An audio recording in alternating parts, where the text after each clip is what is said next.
ইনস্টাগ্রামে পারমিতা বলছে যে আমাদের এই সম্পর্কটা 8-9 মাস মতো হতে যাচ্ছে, কিন্তু আমার এই রিসেন্ট কিছুদিন ধরে এটা মনে হতে শুরু করেছে যে এই সম্পর্কটা টিকিয়ে রাখার জন্য আমি একতরফা এফোর্টস দিচ্ছি।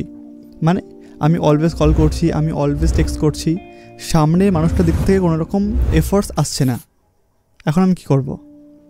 তোমারও যদি লাভ, লাইফ, রিলেশনশিপ নিয়ে যে কোনো প্রশ্ন থাকে তাহলে আমায় ইনস্টাগ্রামে করতে পারো, আমি চেষ্টা করবো সেটার উপর একটা ভিডিও বানানোর। তো চলো আজকের এই ভিডিওটা শুরু করা যাক। আমার মনে হয় যারা যারা সম্পর্কে আছে তাদের কখনো না কখনো এটা মনে হয়ে থাকে যে এই পুরো এফোর্টসটা আমার দিক থেকে, এই পুরো সম্পর্কটা আমি টিকে রেখেছি, সামনের জনের খুব একটা এফোর্টস নেই। কিন্তু এটা তখনই নর্মাল যখন এই ফিলিংসটা কখনো কখনো আসছে। এই ফিলিংসটা যে আমি টিকিয়ে রেখেছি, আমার যায় আসে, ওর কি যায় আসে না, এই ফিলিংসটা তখনই হার্মফুল বা তখনই ডেঞ্জারাস যখন এই ফিলিংসটা তোমার মধ্যে অল টাইম কাজ করবে, তাই তো? যদি ঝগড়া হওয়ার পর এই ফিলিংসটা কাজ করে দেন ঠিক আছে, ইটস ওকে। বাট এটা যদি তুমি অল দ্য টাইম ফিল করো যে এটা তো আমি টিকে রেখেছি, আমার যায় আসছে, তাহলে আই থিঙ্ক এটা প্রবলেমেটিক। আমি জানি এটা তোমার মাঝে মধ্যে মনে হচ্ছে যে পুরো এফোর্টসটা আমার দিক থেকে। তোমার না একটা জিনিস জানা উচিত বা একটা জিনিস খুব জানা দরকার, এটা খুবই ইম্পর্ট্যান্ট। সেটা হচ্ছে যে সম্পর্কের সম্পর্কের শুরুর দিকে প্রথম 3 মাস, 4 মাস, 6 মাস, 8 মাস, 10 মাস, এই প্রথম সম্পর্কের দিকে না আমরা অলওয়েজ চেষ্টা করি সামনের মানুষটাকে একটু বেশি প্রায়োরিটি দিতে, সামনের মানুষটাকে একটু বেশি ভালোবাসতে, সামনের মানুষটাকে একটু বেশি ভালো করে চিনতে। মানে আমরা প্রথম 1 বছর বা 6 মাস খুবই পাগল হয়ে থাকি সামনের জনের প্রতি। কিন্তু যখন একটু সময় চলে যায়, একটু জিনিসটা বেশ নর্মাল হয়ে যায়, তখন আসে সমস্যা। তখন আমাদের এফোর্টস, তখন আমাদের কল করার টেন্ডেন্সি, তখন আমাদের দেখা করার প্রবণতা সব কিছু নেমে যায়। প্রথম তো এগুলো খুব থাকে, কিন্তু 8 মাস, 9 মাস, 1 বছর পর জিনিসটা নেমে যায়, আর আগের মতো কল করতে ইচ্ছা করে না। তোমাকে শুধু একটা জিনিস বুঝতে হবে যে আমরা প্রথম যে খুব এফোর্টস দিই সেটা কিন্তু নর্মাল না, সেটা আমরা জোর করে দিই। নট জোর করে, মানে আমরা আমাদেরকে পুশ করি যে আমরা আমাদের ম্যাক্স, আমরা আমাদের বেস্ট দেওয়ার চেষ্টা করি রিলেশনশিপের প্রথম দিকে। কিন্তু রিলেশনশিপটা যে একটু পুরনো হয়ে যায় তখন আমাদের মনে হয় যে ঠিক আছে না, ঠিক আছে একটু পরে নয় কল করে নেবো। ভাবো রিলেশনশিপের প্রথম দিকে তুমি তাকে কল করলে, ও সঙ্গে সঙ্গে কলটা তুলবে, কিন্তু যেই তোমাদের সম্পর্কের একটু বয়স হয়ে যাবে, 6 মাস, 1 বছর, 2 বছর, তখন দেখবে তুমি কল করার সঙ্গে সঙ্গে কলটা উঠছে না, কিছু দেরি হচ্ছে। কেন হচ্ছে? তাহলে কি ওর ভালোবাসা কমে গেছে? না, এরকম ভাবার কোনো দরকার নেই। ব্যাপারটা তা না, ব্যাপারটা হচ্ছে প্রথম ও এফোর্টসটা বেশি দিত, এখন একটু কম দিচ্ছে। তার মানে এটা না যে ওর ভালোবাসে না, ও প্রথম এক্সট্রা করছিল, এখন সে এক্সট্রাটা আর করছে না, এখন ও নর্মাল হয়ে গেছে। এটা ওর বেস লেভেল এফোর্টস। আগেরটা ও পুশ করেছিল নিজেকে। বুঝতে পারছো তো যে প্রথম ও যে এফোর্টসটা দিয়েছিল সেটা ও নিজেকে জোর করে দিয়েছিল, মানে ও ওর ম্যাক্স, ওর বেস্ট দিয়েছিল। সেই বেস্টটা ও এখন আর দিচ্ছে না। এই জন্য তোমার মনে হচ্ছে যে ও হয়তো এফোর্ট দিচ্ছে না বা ও আমাকে ভালোবাসে না। বাট আই থিঙ্ক তোমার এটা একটু ভাবা উচিত যে সত্যি কীরকম, নাকি এটা হয়ে থাকে একটু সম্পর্ক পুরনো হলে। আই থিঙ্ক এটা হয়ে থাকে। তোমাকে এখন একটু খাটাখাটি করতে হবে, তোমাকে এখন এটা দেখতে হবে যে এটাকে আদৌ হচ্ছে, মানে ও কি আদৌ সত্যিই তোমাকে কম পাত্তা দিচ্ছে বা সত্যিই তোমার প্রতি কম ইন্টারেস্ট দেখাচ্ছে, নাকি এটা তোমার মনে হচ্ছে যে এরকম হচ্ছে। মানে আমাদের এটা মনে হয়ে থাকে।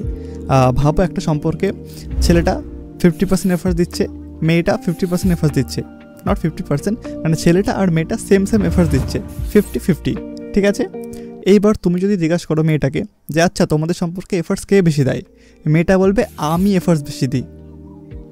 সেম প্রশ্ন তুমি যদি ছেলেটাকে জিজ্ঞাসা করো যে আচ্ছা তোমাদের সম্পর্কে কে এফোর্টস বেশি দেয়, ছেলেটি বলবে আমি এফোর্টস বেশি দিই। কিন্তু এদিকে দেখা যাচ্ছে যে দুজনে 50-50 দিচ্ছে, দুজনে সেম। আমরা এখান থেকে কী বুঝতে পারি? এই বিহেভিয়ারটা কিন্তু বেশ স্বাভাবিক। মানে আমরা যেহেতু আমাদের জীবনকে আমাদের দৃষ্টিভঙ্গি থেকে দেখছি, সেহেতু অলওয়েজ আমরা আমাদেরটাই বেশি করে দেখব।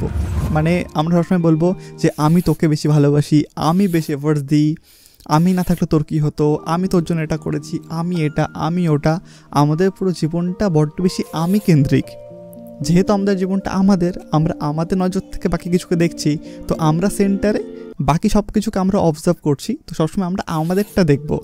তো এই জন্য সবার মনে হয় যে সম্পর্কে সে বেশি এফোর্ট দিচ্ছে, সামনের জন কম দিচ্ছে। কিন্তু অনেক সময় এটা দেখা গেছে যে দুজন মানুষই সমান সমান দিচ্ছে, কিন্তু তাও দুজনেরই মনে হচ্ছে আমি বেশি দিচ্ছি।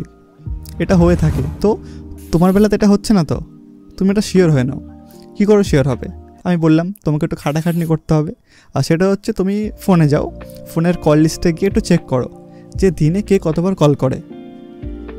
তুমি যদি 6 বার করো, যদি 4 বার করে, দেন বুঝতে হবে যে হ্যাঁ তোমার এফোর্টটা একটু হয়তো বেশি। টেক্সটে যাও, দেখো কে টেক্সট করছে প্রথমে। যদি এরকম হয় যে তুমি 7 বার টেক্সট করছো, ও মাত্র 3 বার টেক্সট করছে, দেন বুঝতে হবে যে হ্যাঁ এখানে তুমি এফোর্ট বেশি দিচ্ছ, তাই তো? এবার আমরা মোটামুটি ক্লিয়ার হয়ে গেলাম এই কল লিস্ট চেক করে যে কে বেশি এফোর্টটা সত্যি সত্যি দিচ্ছে। আমরা মোটামুটি ক্লিয়ার হয়ে গেলাম যে হ্যাঁ এফোর্টটা আমি বেশি দিচ্ছি। এবার কি, এখানে একটা কথা বলে রাখা উচিত। তুমি ধরো কল লিস্ট চেক করলে, দিয়ে দেখলে যে তোমার এফোর্টটা বেশি, আর তুমি কিন্তু সঙ্গে সঙ্গে ঘাবড়ে যেও না, প্লিজ প্লিজ এখন ঘাবড়ে যেও না। একটু ভাবো, এটা তো হতে পারে যে ছেলেটার জীবনে বা মেয়েটার জীবনে একটা আপস অ্যান্ড ডাউন চলছে, হয়ে থাকে না? আমরা তো মানুষ, আমাদের তো সারা মাস সারা বছর সেম যায় না। কখনো কখনো আমরা ভালো ফিল করি, কখনো কখনো আমরা লো ফিল করি। আমাদের জীবনে অনেক অনেক কিছু চলছে না আমাদের জীবনে। তো এটাও তো হতে পারে যে ছেলেটার জীবনে বা মেয়েটার জীবনে একটু আপস অ্যান্ড ডাউন চলছে, তো এই জন্য ও হয়তো একটু মনমরা হয়ে আছে, সেই জন্য হয়তো সম্পর্কটাকেও সেভাবে সময় দিয়ে উঠতে পারছে না, তাই তো? তো দেখো, এটা কি জাস্ট 4-5 দিন হচ্ছে, নাকি গোটা 1 মাস ধরে এটা হয়ে আসছে? এটা কিন্তু খুব ইম্পর্টেন্ট যে এটা কত দিন ধরে হচ্ছে, তাই তো? ও যদি 4 দিন করে থাকে, 5 দিন করে থাকে, দেন বোঝার চেষ্টা করো নিজে। আচ্ছা, হতেও হতে পারে ওর জীবনে একটা আপস অ্যান্ড ডাউন চলছে, এটা হয়তো বেশি ঘাবড়ানোর কিছু না, তাই তো? যদি দেখো যে ও মাত্র 3-4 দিন ধরে কম রিপ্লাই করছে বা একটু কম কল করছে, তাহলে ওকে একটু সময় দাও, ওকে একটু সময় দাও, ও একটু নিজেকে গুছিয়ে নিক। হয়তো 1-2 দিন পর ও আবার আগের মতো হয়ে যাবে। ওকে, এখন তুমি কল হিস্ট্রি চেক করলে এবং প্রুফ করলে যে হ্যাঁ আমি বেশি এফোর্টস দিই। এবার কি, তুমি কোর সাথে এখন ব্রেকআপ করে নেবে? না না না, দাঁড়াও, ব্রেকআপ করে অনেক সময় আছে, এখন একটু দাঁড়িয়ে যাও। এখন ব্রেকআপ করলে চলবে না, তোমাকে আরেকটা জিনিস বুঝতে হবে। আমি অনেক জ্ঞান দিচ্ছি আজকে, যাই হোক, তোমাকে আরেকটা জিনিস বুঝতে হবে। সেটা হচ্ছে যে এই এফোর্টস জিনিসটা না কখনো সেম থাকে না। কখনো কখনো এটা হয় যে ছেলেটা 40% এফোর্টস দিচ্ছে, মেয়েটা 60% দিচ্ছে। কখনো কখনো এটা হয় ছেলেটা 30%, মেয়েটা কত হয় 70%, তাই তো? কখনো কখনো উল্টোটা হয়, ছেলেটা বেশি দিচ্ছে, মেয়েটা কম দিচ্ছে। কখনো কখনো এটা হয় মেয়েটা বেশি দিচ্ছে, ছেলেটা কম দিচ্ছে। কখনো কখনো 50-50 হয়, কখনো কখনো 70-30, কখনো কখনো 80-20, কখনো কখনো 90-10। এমনও হতে পারে যে কখনো কখনো মেয়েটা হয়তো 90% এফোর্টস দিচ্ছে, ছেলেটা মাত্র 10% দিচ্ছে। আবার এমনও হতে পারে ছেলেটা 90% দিচ্ছে কিন্তু মেয়েটা মাত্র 10% দিচ্ছে। আই থিঙ্ক রিলেশনশিপ এভাবেই চলে, মানে কখনো কখনো ছেলেটা এফোর্টস বেশি দেয়, কখনো মেয়েটা এফোর্টস বেশি দেয়। খুব অল্প সময় হয় যেখানে মেয়েটা আর ছেলেটা দুজনেই 50-50 দিচ্ছে, দুজনে সেম দিচ্ছে, এটা খুব অল্প সময় হয়। অলওয়েজ একটা চলতে থাকে, হয় কেউ বেশি থাকবে কেউ কম থাকবে, এটা ইকুয়াল হবে না। ছেলে আর মেয়ে এই দুজনের এফোর্টস কখনো ইকুয়াল হবে না, কেউ না কেউ তো বেশি থাকবেই, একটু হলে বেশি থাকবে। তো ব্যাপারটা হচ্ছে এরকম, ঘাবড়ানো কিছু হয়নি।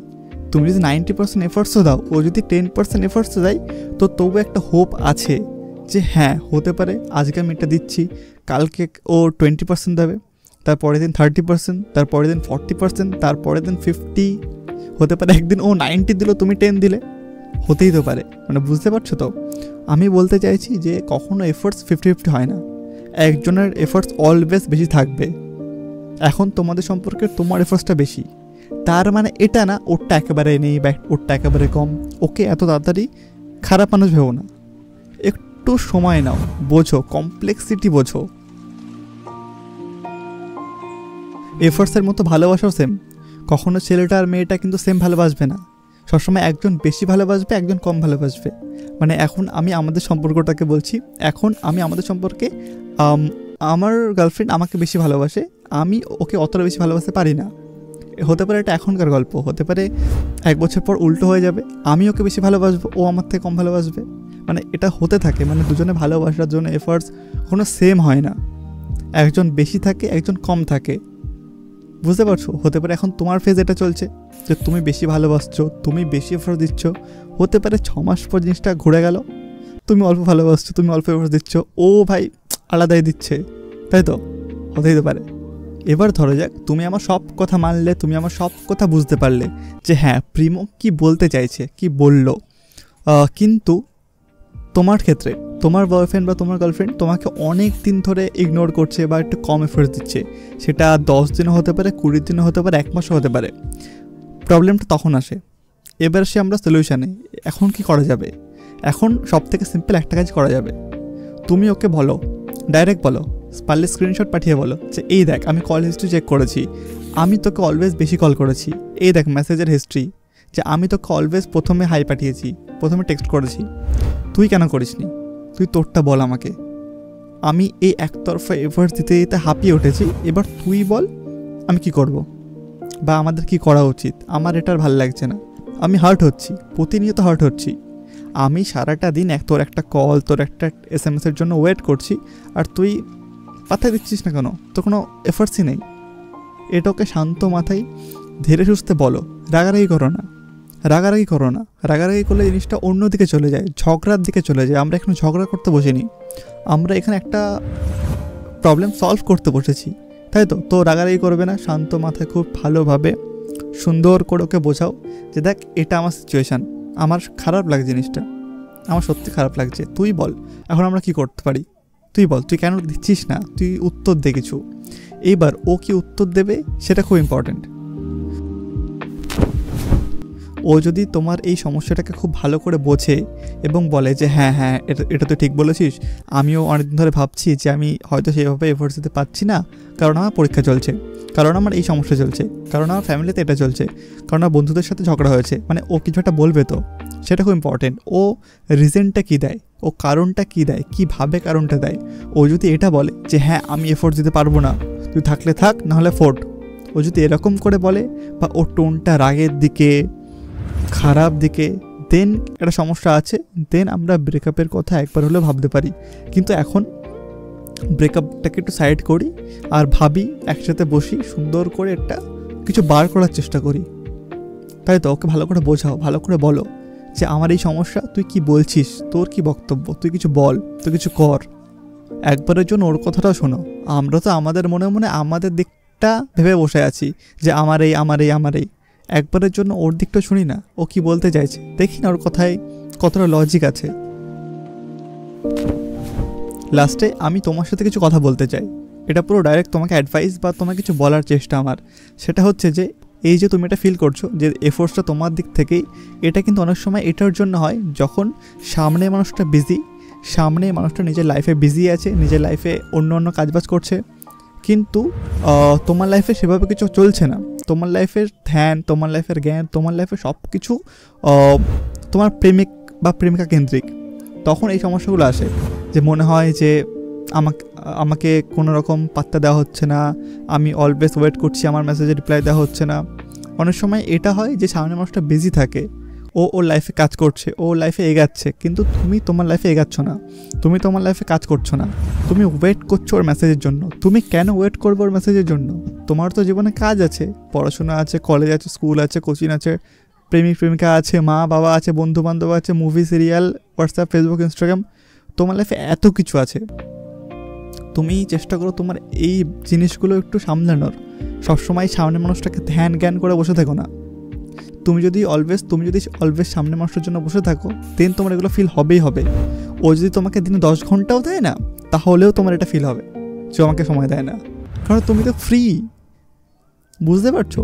তো আমি চাইবো ও যেমন নিজের লাইফে একটু বিজি আছে, তুমিও তোমার লাইফে একটু বিজি থাকো, একটু পড়াশোনার দিকে মন দাও, একটু মুভি টুভি দেখো, একটু ইনস্টাগ্রাম, বন্ধু বান্ধব একটু দেখো, এগুলো একটু দেখো।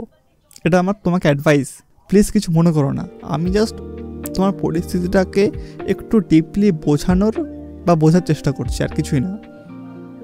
আলটিমেটলি এটা তোমার লাইফ, তোমাকে হ্যাপি থাকতে হবে, তোমাকে ভালো থাকতে হবে। সারাদিনে ভালোবেসে মাত্র 2-3 ঘন্টা কথা বললে এনাফ। কম কথা বলা আর কথা না বলা, এই দুটোর মধ্যে তফাৎ আছে। এর তফাৎটা বোঝো। ও কি কম কথা বলছে নাকি কথা বলছে না, কোনটা?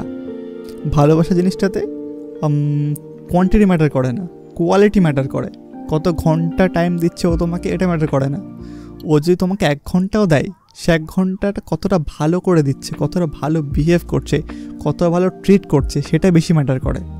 বুঝতে পারছো? মানে কত ঘন্টা কথা বললাম ফোনে, ওটা খুব একটা ইম্পর্টেন্ট না। দিনে যদি 2 ঘন্টা কথা হয়, খুব ভালোভাবে কথা হোক হোক না, সমস্যা কি, এটা তো বেশি ভালো 10 ঘন্টা পড়ে থাকার থেকে। আলটিমেটলি এটা তোমার লাইফ, তো তুমি নিজেকে ভালো রাখো, পারলে আশেপাশের মানুষদের ভালো রাখো। আমি প্রিমঙ্ক, দেখা হচ্ছে নেক্সট ভিডিওতে। টাটা।